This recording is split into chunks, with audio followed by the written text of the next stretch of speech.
আমি তো আপনাকে নানান পৃথিবীটা বলেছি, এত ভালো আপনার বাসি, এত ভালো আপনার বাসি, দেখি আপনার মা নাই তো।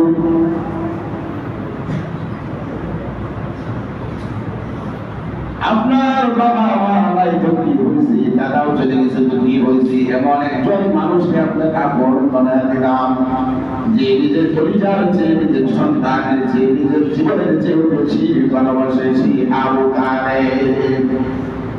আবু তালেব এমন একজন নেতা ছিল কুরাইশ বংশের ভিতরে, মক্কার আবাসী কানায় কাবার পাশে যত দরবার হইত, যত মিটিং হইত, আলাদা স্পেশাল একটা সিংহ চেয়ার তার জন্য বরাদ্দ ছিল। তার জন্য বরাদ্দ ছিল। এই চেয়ারের উপযুক্ত আর কেউ না, একমাত্র আবু তালেব। এখানে যদি কেউ না বসে, এই চেয়ারের ভিতরে যদি কেউ না বসে, আলাদা লোক রাখা আছে, কেউ বসতে চাইলে উঠায় দিত, বসার বা বুঝতে পারলে বলতে গেলে বসা যাবে না। কিন্তু মুহাম্মদ সাল্লাল্লাহু আলাইহি ওয়াসাল্লাম বসতে বলে আবু তালেব বলে দিয়েছিল, আমার ভাতিজা যতক্ষণ এই চেয়ারের মধ্যে বসবে ততক্ষণ বসতে দিবা না, করবে না। আমার ভাতিজা যতবার ঘুরতে যাইবে ততবার ঘুরতে দিবা। আমার ভাতিজা যদি চেয়ার থেকে না নামে তোমরা নামাইবা না, এবং আমি যদি হাজির হয়ে যাই আমার ভাতিজাকে নামায়া আমি আবু তালেব ওই চেয়ারে বসবো না। এত ভালোবাসা। কিন্তু কপাল বড় তারা, এত ভালো যিনি বাসবেন ইমান আনেন নাই, এত ভালোবাসলেন ইমান আনেন নাই।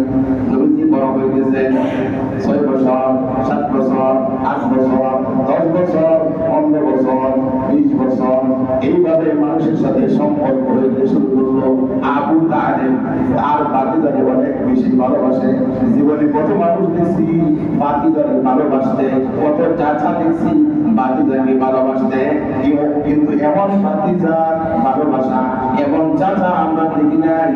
এত বেশি ভালোবাসা আবু তালেব তার ভাতিজা মুহাম্মদকে বাসে। এমন ভালোবাসা, এমন সুন্দর সম্পর্ক, এত আগ্রহের সাথে ভালোবাসা আজ পর্যন্ত আমরা কোন চাচাকে দেখি নাই। এই ঘটনা ওরা মক্কা মদিনায় ছড়িয়ে পড়ল। এমন ভাতিজা আবু তালেব এত বড় নেতা, তার চোখের দিকে তাকায় মানুষ কথা বলতে সাহস পায় না, যার চেহারা থেকে মানুষ তাকাইতে সাহস পায় না, যার ভয় ডর মানুষের পরিবার ভিতরে এত বেশি। কিন্তু চাচা এত ভালোবাসে ভাতিজাকে, যে ভাতিজার চাচার চেয়ারও বসতে পারে, চাচাও তার ভাতিজাকে চেয়ার থেকে নামায়া বসে না। এই ভাতিজাকে তো দেখতেই হয়। সুবহানাল্লাহ। এই ভাতিজাকে তো দেখতে হয়। মানুষ আসতে শুরু করলো মক্কা তো এমনি আকর্ষণের জায়গা। এরপরে যখন এমন একটা ঘটনা শুনে শুধু চাচার ভাতিজার ভালোবাসায় দেখতে যাইবা, আর কিছু দেখতে যাইবা না, কি দেখতে যাবো? জীবনে কত মানুষ দেখি আমরা ব্যবসা বাণিজ্য করতে, কত দেশে যায়, কত সুন্দর সুন্দর মানুষ দেখি। আবু তালেবের ভাতিজার কত সুন্দর মানুষ দেখি না। সুবহানাল্লাহ। বলেন না, আবু তালেবের ভাতিজা মুহাম্মদ তার মতো সুন্দর মানুষ আমরা কোথাও দেখি না। এই কথা বলার পর আগ্রহ ভাষণা করছে। চাচার ভাতিজা এত ভালোবাসা, এরপরেও সুন্দর মানুষ। জায়গাটাও হলো মক্কা, আল্লাহর কাবা, কাবা আল্লাহর ঘর, যেখানে হযরত ইসমাঈল আলাইহিস সালামের পায়ের আঘাতে জমজম পানির কুয়া, সুবহানাল্লাহ, যে পানি দ্বারা পান করা সুন্নাত, যে পানির দিকে যে একটা রূহের নিয়ত করে পান করে সেবা। আল্লাহ তাআলা বলেন এই পানি এমন একটা পানি যে কোনো একটা রূহের নির্দিষ্ট নিয়ত করে যদি পানি কেউ নিয়মিত পান করে তার শরীরে এই রূপটা থাকতেই পারে না। এটা বরকতের পানি, বরকতের পানি। বরকতের জায়গার মধ্যে আরো সুন্দর ঘটনা। মানুষ আসতে শুরু করলো, আসবে আর থেকে অবাক হয়ে যায়। গতবার দেখলাম শুধু গল্প শুনেছিলাম, কেমন সুন্দর কেমন সুন্দর। ইউসুফ নবীর চেয়েও কি সুন্দর নাকি? যে হ্যাঁ, ইউসুফ তার কত সুন্দর। ইউসুফের সৌন্দর্য ভালোবাসা দেখে ইউসুফ একটা পাগল হয়েছিল। তাকে যখন তিরস্কার করেছিল মিশরের নারীরা, তোমরা আসো, আসলে একটা করে চাকু দিলেন, একটা করে ফল দিলেন, কমলা লেবু দিলেন, লাইন করে বসায় দিলেন, আর বললেন আমি যখন বলবো তখন তোমরা কাটতে শুরু করবা। ঠিক ইকরিমার টাইমে ইউসুফ আলাইহিস সালামকে ডাকতে শুরু, কোথায় আসো, আসো এদিকে তুমি যাও। ইউসুফ এই কথা শোনার পর মিশরের নারীরা মাথা উঁচু করে তাকাইলো, তাকায় দেখে হায় হায়, তো মানুষ দেখে কি ফেরেশতা নাকি? জীবনে কত মানুষ দেখছি, ইউসুফের মতো সুন্দর মানুষ দেখি নাই। এবার নবী শুনে বললেন কাটো, ফল কাটো। ফল কাটতে শুরু করলেন। এই দিকে ইউসুফ নবীর দিকে তাকায় রয়েছে। ইউসুফ নবী একবার ঘুরতেছেন, আরেকবার ঘরের ভিতরে ঢুকছে। এবার নবী শুনে বলে হাতের দিকে তাকাও, ফল দিয়েছি, ফল আমার হাতে দাও। সকলে ফলের দিকে তাকায় দেখে ফল কিন্তু হাত থেকে ফেলছে, রক্তে রঞ্জিত হয়ে গেছে, তাদের হুঁশ নাই। এবার নবী শুনে বলে এক মুহূর্তে ইউসুফকে দেখে ফলের বদলে হাত কেটে ফেললাম, যে ইউসুফকে আমি জীবন বড় স্বপ্নে রাজ সিংহাসনে বসে লালন পালন করলাম। ওই একটা রাত্রে আমি ইউসুফকে স্বপ্নে দেখিয়া, প্রতি রাত্রে আমি ইউসুফকে স্বপ্নে দেখতাম। স্বপ্নে দেখতে দেখতে দেখতে দেখতে আমি বিবাহ বসি না আমার বাবা বাদশাহ ছেলে আনে, বাদশাহকে বিবাহের জন্য আমি বিবাহ বসি না। স্বপ্নের পুরুষকে খুঁজি পাই না। অবশেষে আমি আজ যে মিশরের কাছে বিবাহ বসলাম বলতে আমি মনও নেই নাই, দেহ নেই নাই, শুধু উপরে উপরে একটু ভালোবাসা দিচ্ছি। আজ যে মিশর আমার শরীরে কাজ করতে পারে নাই, সমস্ত ভালোবাসা আমি ওই ইউসুফের জন্য রেখে দিয়েছিলাম। সেই ইউসুফকে সত্যি সত্যি যখন একদিন আজ যে মিশর আমার ঘরে নিয়ে আসলো, আমি মিলাইলাম প্রতি রাত্রে স্বপ্নের সাথে এই মহাপুরুষকে, সেই মহাপুরুষ এই শিশু বাচ্চারা আজকে আমার ঘরে তাকিয়ে আমি প্রতি রাত্রে স্বপ্নে দেখতাম। তাকে সুন্দর থেকে আমি পারলাম শৈশব যৌবন পাড়ি দিয়া ইউসুফের কর্মের যুবন। এতদিন যারা স্বপ্ন দেখছি, তার জন্য কাটাইছি, সেই ইউসুফকে আমি দেখে কেমন পাগল দেবার তোমরা বুঝো। এক মুহূর্ত দেখি তোমরা কানগুলো কেটে ফেলেছ, আর কেটে ফেলেছ, তাহলে আমি সারা জীবন ইউসুফকে দেখে আমার অবস্থা কেমন? এই কথাটা আল্লাহ তাআলা কোরআনের মধ্যে দৌড় করছেন। সূরা ইউসুফ নামে একটা সূরায় নাযিল করেছেন। আল্লাহ বলেন নবী সুন্দর একটা কাহিনী, সুন্দর একটা কিসসাকে আপনি শুনবেন। সুবহানাল্লাহ। নবী জীবনে অবশ্যই সুন্দর। আল্লাহ বলেন তাহলে আমি সূরা নাযিল করে দিলাম, সূরা ইউসুফ। নবী শুনলেন, শোনার পরে একদিন আয়েশাকে বললেন, আয়েশা একটা সুন্দর ঘটনা শুনবা নাকি? কি ঘটনা? ওই ইউসুফ জুলেখার ঘটনা। আল্লাহ এমন ভাবে এই ঘটনাকে কোরআনের মধ্যে দিয়েছেন, সেই ইউসুফের নামে একটা সূরা নাযিল করেছেন। সূরাটার নাম হইল সূরা ইউসুফ। বিবি আয়েশা অবশ্যই সুন্দর, নবী সুন্দর করে শোনাইলেন। আমাদের শোনানো আর নবীর শোনানোর মধ্যে দোষম আছে না নাই? আমাদের কোরআন তেলাওয়াত আর নবীর কোরআন তেলাওয়াতের মধ্যে দোষম আছে না নাই? সাধারণ আয়েশা মিশরের কাজে আব্দুল বাসিতের কণ্ঠলিপি হয় তো সুন্দর, না জানি আমার নবীর কণ্ঠ ছিল কত সুন্দর। সেই কণ্ঠে তেলাওয়াত করবেন। বিবি আয়েশা কি যখন এই কাহিনীটা শোনাইতেছিল, যখন এই জায়গার মধ্যে আসলেন, যে মিশরের নারীরা ইউসুফকে দেখে তাদের হাত কেটে ফেলেছিল, বিবি সুলেখা পাগল হয়ে গেছিল তার ভালোবাসায়। ওই দিন আয়েশা রাদিয়াল্লাহু তাআলা আনহা বলছিলেন, আজকে ওই মিশরের নারীরা যদি জীবিত থাকত, আর আমার রাসূলের আমার স্বামী মুহাম্মদের সৌন্দর্য যদি ওই মিশরের নবীরা দেখত, এবং সেই বিবি সুলেখা সহ আমার স্বামীর চেহারা, আমার স্বামীর সৌন্দর্য দেখত, তারা 2 দিন হাত কেটেছিল মুহাম্মদ সাল্লাল্লাহু আলাইহি ওয়াসাল্লামের সৌন্দর্য থেকে তাদের পরিচা কেটে ফেলতো, টের পাইতো না। সুবহানাল্লাহ। এত সুন্দর, এত সুন্দর ইউসুফ নবীর ভালোবাসার সৌন্দর্যের বর্ণনা দেওয়া যায়, উপমা দেওয়া যায়। আল্লাহ বলে আমার নবীর ভালোবাসার কোনো উপমা পৃথিবীতে নাই। শুধু পৃথিবীতে কেন, আমার নবীর সৌন্দর্য জান্নাতের ভিতরেও নাই। জান্নাতের একজন নবী, জান্নাতের একজন كأمثال اللؤلؤ المكنون جزاء بما كانوا يعملون। নাগর চক্র বিশিষ্ট মদিনার চাউনি কেশ কালো চুল, তাদের সৌন্দর্য এত বেশি থাকবে, এত বেশি থাকবে, তাদের 70 রকমের পর্দা থাকবে কাপড়ের। এই 70 রকমের পর্দার ভিতরে থাকবে শরীরের চামড়া, এই চামড়ার ভিতরে থাকবে পুষ্পের ভিতরে থাকবে হাড্ডি, হাড্ডির ভিতরে থাকবে ক্যালসিয়াম। জান্নাতের একটা হোটেল মানে এই সৌন্দর্য, চামড়া ভেদ করে, হাড্ডি ভেদ করে, পুষ্প ভেদ করে, 70 প্রকার কাপড় ভেদ করে এই সৌন্দর্য আলাদাভাবে একটা আজান দিয়ে ছড়াই দিবে। তাদের মুখের থুতু যদি সমুদ্রে নিক্ষেপ করা হয়, তাম পৃথিবীর পানিগুলি মেশকা অম্বর হয়ে যাবে। এত সুন্দর সুন্দর হুর জালমান থাকবে। আল্লাহ তাআলা বলেন এই হুর জালমানের সৌন্দর্যের চেয়ে আমার নবীজির বড় সুন্দর। আসমান সুন্দর, জমিন সুন্দর, দুনিয়া সুন্দর, মানুষ সুন্দর, সুন্দর সুন্দর আল্লাহ। জানি না কত সুন্দর তুমি আল্লাহ, জানি না কত সুন্দর তুমি আল্লাহ। সুবহানাল্লাহ।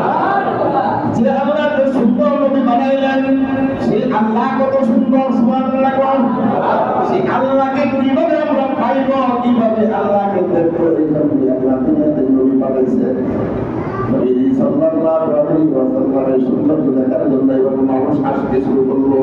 সবার সাথে সম্পর্ক, সুন্দর মানুষের সাথে সবাই সম্পর্ক করতে চায়, সুন্দর কণ্ঠওয়ালার সাথে সবাই সম্পর্ক করতে চায়, ধনী মানুষের সাথে সবাই সম্পর্ক করতে চায়, টাকাওয়ালা ক্ষমতাওয়ালা মানুষের সাথে সবাই সম্পর্ক করতে চায়, জ্ঞানী মানুষের সাথে সবাই সম্পর্ক করতে চায়।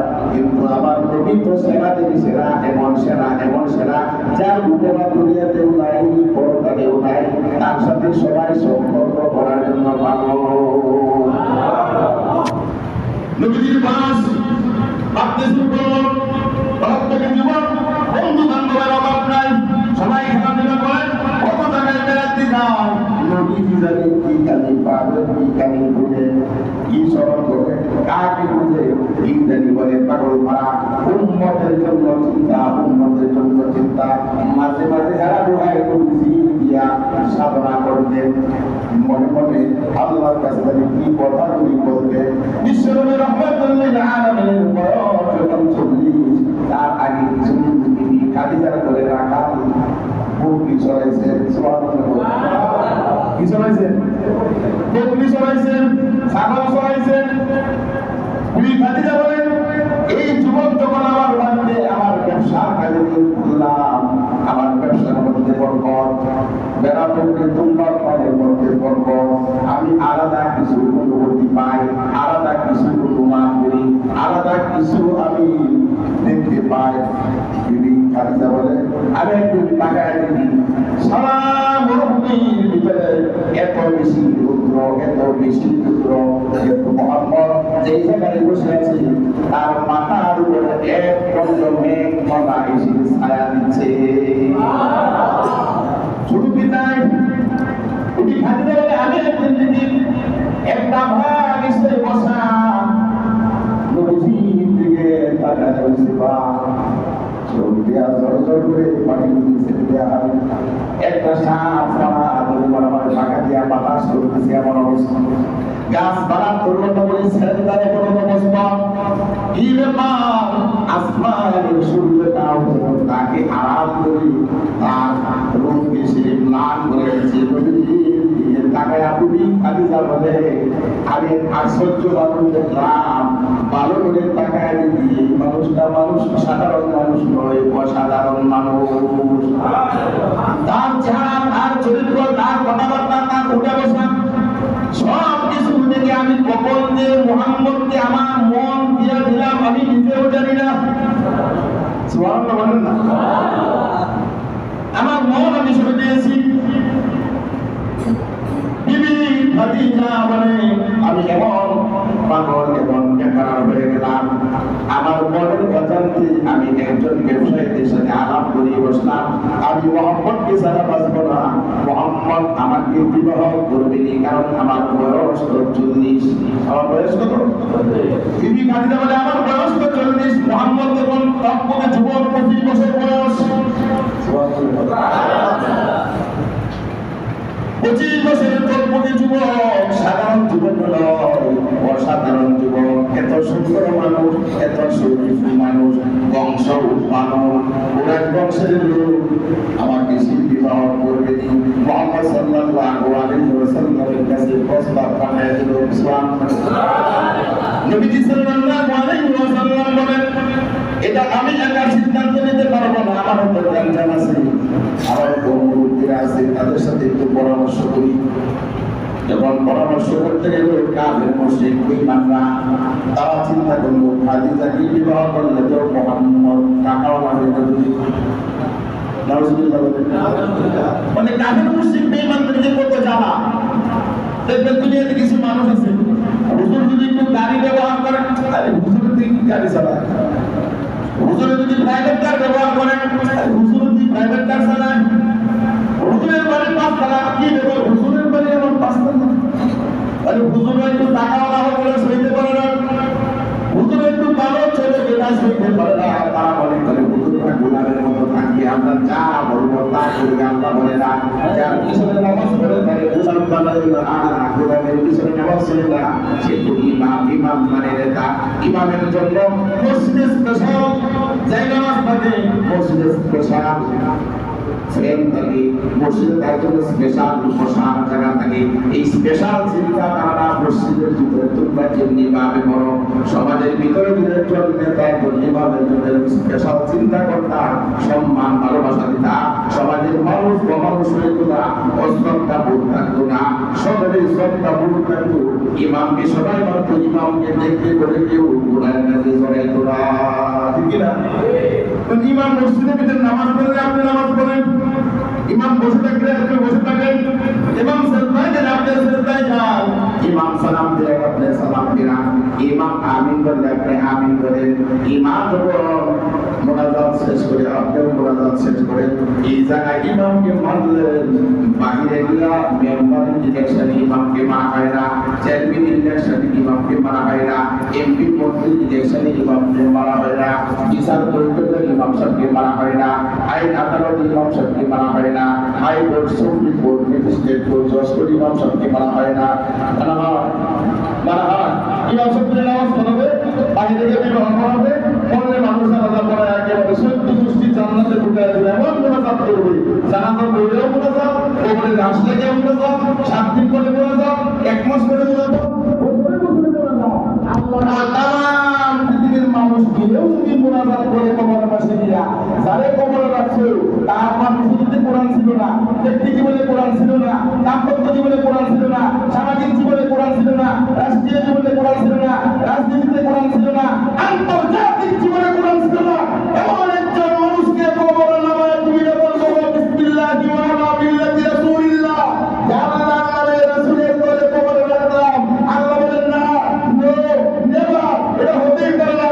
কথা কান্দা মানুষ আমার বলে আমার রাসূলের বলে দরকার নাই। জীবিত ব্যক্তি কোরআন মানে নাই, ব্যক্তিগত জীবনে কোরআন মানে নাই, দাম্পত্য জীবনে কোরআন মানে নাই, সামাজিক জীবনে কোরআন মানে নাই, রাষ্ট্রীয় জীবনে কোরআন মানে নাই, আন্তর্জাতিক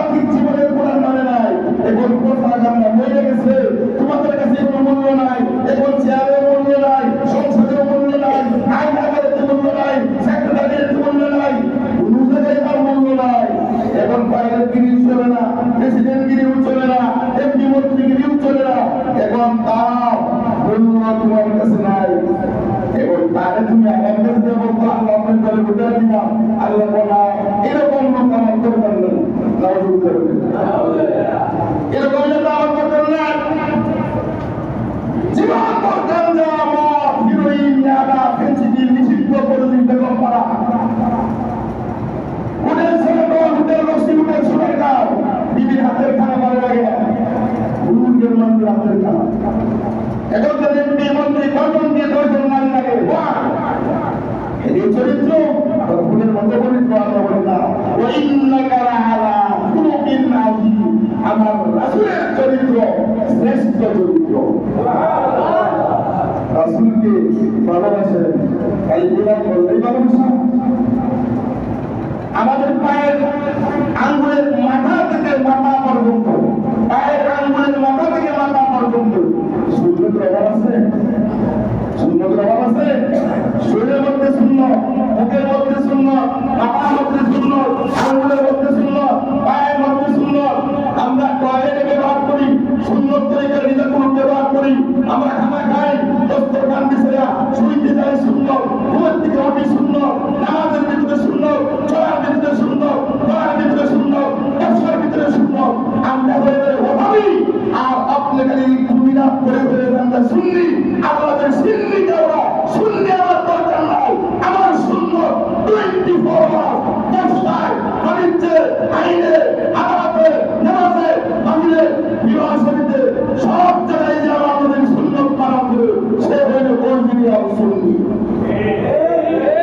সুবহানাল্লাহ বলে একটা আজিব জায়গা পাইছে ওয়াহাবি। আরে ওয়াহাবি, আপনি ওয়াহাবি বলতে বলতে ওয়াহাবি, আপনি জানেন ওয়াহাব কাকে বলা হয়? ইন্নাকা আনতাল ওয়াহাব, আল্লাহর 99 নামের এক নাম হলো ওয়াহাব। এই ওয়াহাব বলতে যদি ওয়াহাবটা বলে, সে আল্লাহর নামকে বিকৃতি করলো। মানুষের নাম বিকৃতি করলে কবিরা বলা হয়, আল্লাহর নাম বিকৃতি করলে ইমান চলতে হয়। আল্লাহর নাম বিকৃতি করলে কি হয়? আপনাদেরকে ভুল বোঝা মানুষ, আপনাদেরকে খুশি করে আগের কষ্ট করতেছে, আর আমরা সত্য কথা বলি, আপনাদের খারাপ হইতেছি। আজকে খারাপ হই, কালকে আপনি ঠিকই বলবেন। আর আত্মমূল্য হৃদয় হয়, কিন্তু একজন আফসোস করবেন যে আমার কাছে চিন্তা লাগছিল, সেটাই তো ঠিক ছিল। বলেন যদি কি জ্বরের ওষুধ বৃষ্টি হয় না দিতে হয়? জ্বরের ওষুধ বৃষ্টি হয় না দিতে হয়? এখন চিন্তা মনে করে কেউ না কাজ সামনে ক্যান্সার হলে পরে কি করতে হয়? সিজার করতে হয়, অপারেশন করতে হয়। ডাক্তার অস্ত্রোপচার নিয়ে রেডি, সকলেই দেখতেছে, মা থেকে, বাবা থেকে, স্বামী থেকে, বিবি থেকে, সন্তানের থেকে, বন্ধু থেকে অস্ত্র আগায় দিতেছে। কাঠের না কাটলে তো বলবে। বলেন তো কি এই সব নেই নিয়ে আপনি অস্ত্র নিচ্ছেন কেন? আপনার কাছে রুগী আছে, আপনি ভালো করে দেবেন, আমি অস্ত্র ব্যবহার করতে দিব না। এটা কি ভালোবাসা হবে না শত্রুতা হবে? জ্বর উঠলে ওষুধ দিতা, বাচ্চা খাইতে চায় না, আপনি আদর করে বলেন যে না না খাওয়াবো না, দিদি বলে খাওয়াবো, স্বামী বলে খাওয়াবো না। এখন যদি মনে করেন না খাওয়া, তাহলে যেটা ভালোবাসা হবে না শত্রুতা হবে? ডাক্তার বলেছে না খাইলে মুখের মধ্যে আনছি দিয়া ধই দিয়া ভালো করে সুর করে ফুটাই দেবে, তাহলে গলার ভিতরে যাওয়া ফুটাইবে, হিস্ট্রির ভিতরে যাওয়া ফুটাইবে, এর ভিতরে ফুটাইতে হবে, তাহলে জ্বর সারবে না। এই জন্য আমরা এখানে বসে চাকরি করবা করি না।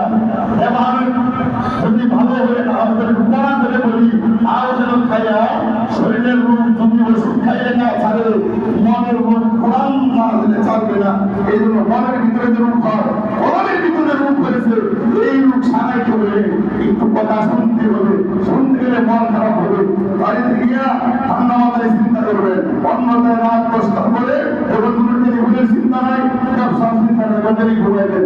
আল্লাহর নাম নিয়ে ওই সময় মানুষ খাইতে মাথা লাগা বলবে আসলেই বন্ধু নাকি আপনারও দেখা না। তখন নিরিবিলি চিন্তা করবে কত 6 ঘন্টা 7 ঘন্টা ঘুমাইছে, তখন আজান হয়েছে, আজান শুনে উঠবেন, দেখবেন শরীরটা ফুরফুরা ব্যবস্থা সুন্দর। ওই সময় চিন্তা করবেন, ওই সময় মানুষের মন মেজাজ ভালো থাকে, ওই সময় চিন্তা করবেন হুজুরকে বলবো আসলে আসলে কি গায়ের মধ্যে সব, মাথার মধ্যে সব, শরীরের মধ্যে কুত্তা পোষা গন্ধ।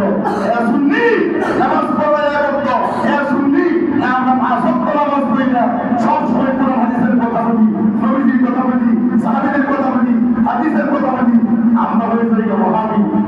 যে কাজের হত্যা আবুল হত্যা আর ওয়াহাত্যা এদিকে কি বলে নাউজুবিল্লাহ বলে এই সমস্ত আমাদেরকে বর্জন করতে হবে।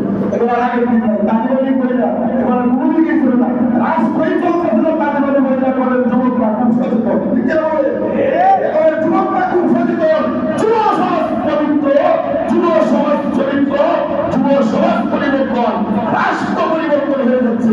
আপনাদের সমাজ পরিবর্তন করতে পারবেন না, সমাজ পরিবর্তন করে দেবেন, সমাজ জান্নাতের বাগান হয়ে যাবে।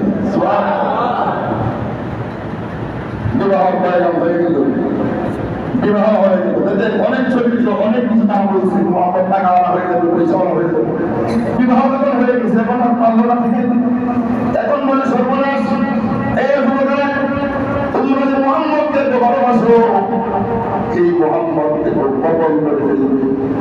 এই যে বিবাহ এটা হলো একটা চক্রান্ত, এই খাদিজার সাথে বিবাহ এমনিতে হয় না। এই যুবকের সুনাম তামাম এলাকায় ছড়ায় পড়ছে, তাকে কেউ কিছু করতে পারে না। আরবের নেতারা আরবের নেতারা এই বিবাহ বন্ধনে আবদ্ধ করছে। এটা হলো একটা কৌশল। আজকে কাশ্মীরের চলমান মাধ্যমে মোহাম্মদকে কবল করা হবে।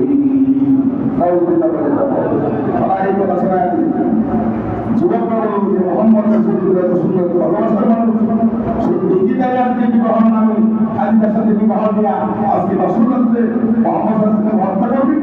সমস্ত যুবকেরা ভালোবাসা এমন জিনিস, সমস্ত যুবকেরা বিবি খাদিজার বাড়ির চতুর্দিকে যারা সত্যি যদি সন্ধি হয়ে থাকে, চুক্তি হয়ে থাকে, কৌশল হয়ে থাকে, নিজের জীবনের বিনিময় হলেও মুহাম্মদকে বাঁচাবো, একটা প্রসবের ক্ষতি করতে দিব না ইনশাআল্লাহ। সুবহানাল্লাহ।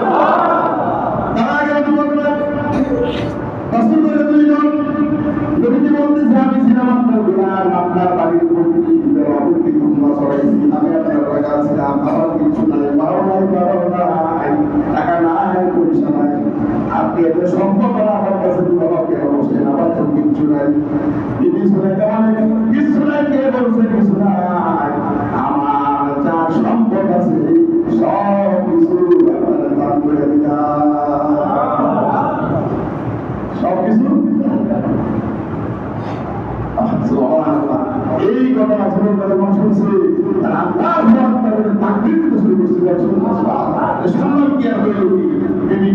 সব সম্পদ দান করে দিয়ে এই সম্পদ আমার হয়ে গেছে, আমি তো নবী, আমি এই সম্পদ এখন নবী আমার দেন না, কিন্তু আমার রাসূল তো জানে যে নবী হতে যাচ্ছে, এই সম্পদ যদি আমি মানুষকে দেয় দিই আপনার কোনো আপত্তি আছে? তিনি শুধু এটা বলে না, আপনি আমাদের তো সম্পদ করে দিয়ে দিলেন, আপনার একটু টেনশন হইল না? আমি যেমন একজন মানুষকে দিয়েছি যার চরিত্রের ব্যাপারে কোনো সন্দেহ নাই, এমন একজন মানুষ এই টাকা দিয়ে পান করবে না, দাবি দাবি করবে না, আমার স্বামী যদি কিছু করে পালো রাজি করবে, আমার সব সম্পদ আমি এমনিতেই দিই নাই, আমি যে খুঁজে দিয়েছি।